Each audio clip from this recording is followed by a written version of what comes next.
give a spiritual mind treatment by Ernest Holmes. While there are no definite formulas for a spiritual mind treatment, since there is no magic in the words we use, there are methods of procedure which can be taught and understood. And these methods, if followed, will produce definite results, and the results will always be equal to the consciousness of the one giving the treatment at the time he gives it. There are times when one person gives a better treatment than another, and there are times when one gives a better treatment himself than he does at another time, because all spiritual mind treatment is really the result of an inward awareness back of the words that we use. The whole principle of spiritual mind treatment, like prayer, is based on the theory that a power greater than we are operates on the treatment and produces the actual results. At first, this seems difficult for people to realize, since, strangely enough, while we believe in law and order throughout all life and in all the sciences, when it comes to mental and spiritual principles, we seem to forsake an intelligent perspective, and in some peculiar way feel that we are dealing either with a caprice in nature or the whimsical fancy of some deific power which may or may not respond.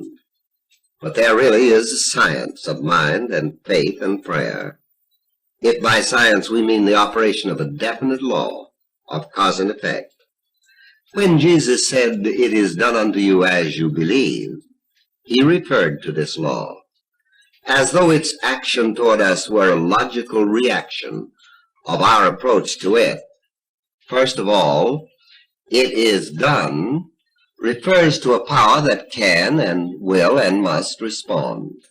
The statement, "as you believe" or "according to your belief," implies that the power is conditioned by the way that we are using it. And this means that its response really is a casting back to us of the reflection of our own acceptance. This is what is meant by "as you believe." Spiritual mind treatment, consciously understood and definitely used, is based on this principle and this method of procedure. It is, of course, understood that those who have prayed with complete faith and conviction have unconsciously complied with this law. They have met the requirements necessary for its response. But since most of us do not possess such faith, the average person may still enjoy the privilege of depending on a principle that responds to him by corresponding with his mental attitudes toward life. It is necessary that we point out the difference between the prayer of faith, in which everyone believes, and an really conscious spiritual mind treatment which but very few people understand.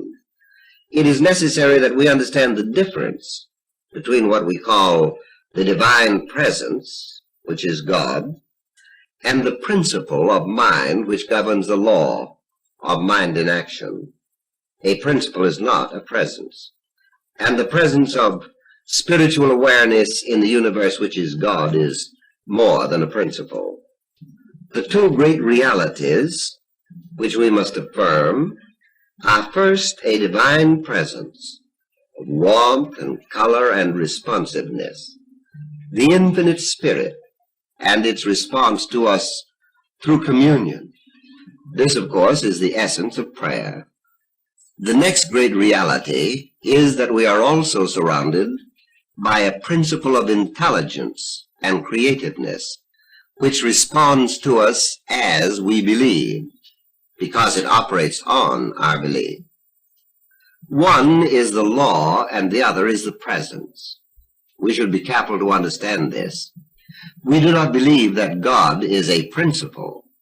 We believe that God is a universal presence in, through, and around everything. It is this presence with which we commune. We also believe in a mind principle that can be used. We do not have to inform the one or compel the other, but seeking communion with the presence, we should use the law consciously and for definite purposes. There is a certain preparation necessary for this, just as we cultivate the soil before we plant seeds in the ground, so we must cultivate our own consciousness.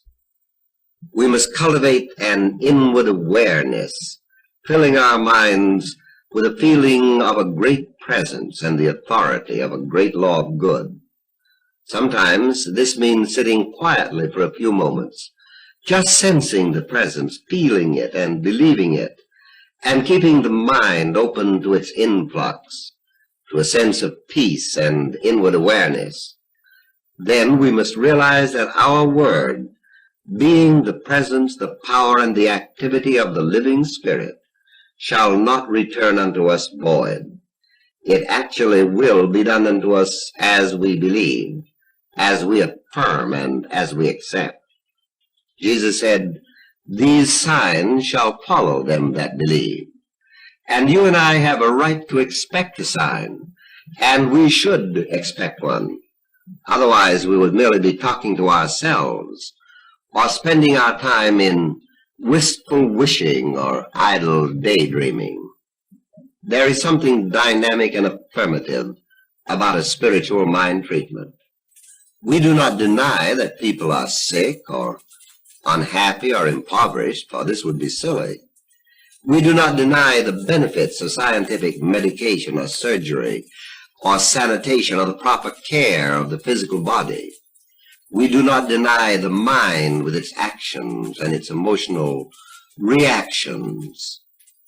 But we do affirm this, that man is a spiritual being here and now, and that he may draw upon a transcendent power here and now, that he may seek and find a new relationship of the mind with the spirit, which automatically will produce a new mind-body relationship. In introducing the subject of spiritual mind healing, we are talking about something that only persons in this field have very much knowledge of. The method and technique of spiritual mind healing is not generally understood, although most people believe in prayer and faith, and millions of people today are using some form of spiritual healing. Experience has taught that there are certain methods which will produce better results than others, and the following is a condensed but simple statement of the methods of practice used by most people in this field. Just take definite time each day to be alone and sit down, compose your mind, and think about God or harmony and peace, and try to arrive at a deep sense of calm. Then assume an attitude of faith in a power greater than you are, and say something like this: "The words I speak are the law of good, and they will produce the desired result because they are operated on by a power greater than I am. Only good goes from me, and good alone returns to me."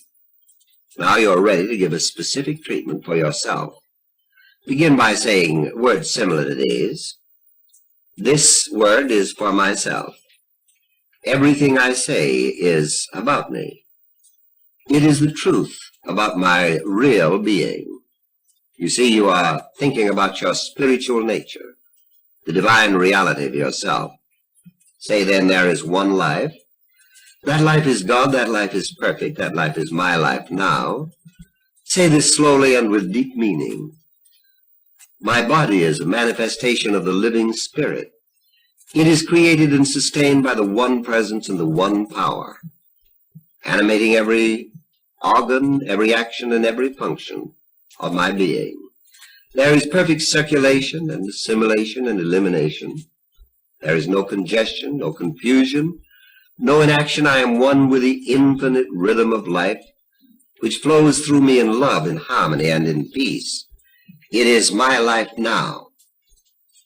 In treating for conditions, you say everything that I do or say or think is governed by divine intelligence. I am guided into right action. I am surrounded with love, with friendship and beauty, enthusiastic joy, vitality and inspiration, are in everything I do. I am conscious of divine guidance, of happiness, of abundant health and increasing prosperity. I am aware of my partnership with the infinite. I know that everything I do shall prosper. Every thought of not being wanted, of being afraid, every thought of uncertainty and doubt is cast out of my mind. My memory goes back to God alone. I have a sense of happiness and peace. I have confidence in myself because I have confidence in God. I am sure of myself because I am sure of God. I know exactly what to do under every situation. Every idea necessary to successful living is being brought to my attention. The doorway to an ever-increasing opportunity is open before me. I am continuously meeting new and larger experiences, and every day brings some greater good. Every day brings more blessing and greater self-expression. I am prospered in everything I do. I identify myself with abundance. I surrender all fear and doubt and all uncertainty, and I know that there is no confusion, lack of confidence. The presence of God is with me. The mind of God is my mind. The freedom of God, my freedom. The power of God is my power. In treating another person, you say he is. In other words, you're not treating yourself, you're treating someone else. And therefore you are identifying your treatment with him by saying he, John Smith, is surrounded by goodness, governed by divine intelligence. He is inspired by divine wisdom. He is surrounded with love and friendship and beauty. And there is nothing in him that denies this good. Enthusiastic joy and vitality belong to him and express themselves in everything he does. He has a sense of happiness and abundance. You see, you are talking about him exactly as though you were explaining to yourself something about him. Just as if you were treating yourself, you would say, I am. You now say, he is. The spirit within him knows the answer to any problem he has. It is in his own mind because God is right where he is. Therefore, he has complete confidence and trust and an abiding faith. And every idea necessary to his successful living is now operating in his mind. Then after you've done this, you could say, today, I bestow the essence of love on everything, and everyone I meet shall be lovely to me. My soul meets the soul of the universe in everyone. This love is a healing power. The law of good is flowing through me. I am one with the rhythm of its life. There is nothing to be afraid of. There is nothing to be uncertain about. God is over all, in all, and through all. And God is right where I am. I am at peace with the world in which I live. I am at home with the divine spirit in which I am immersed.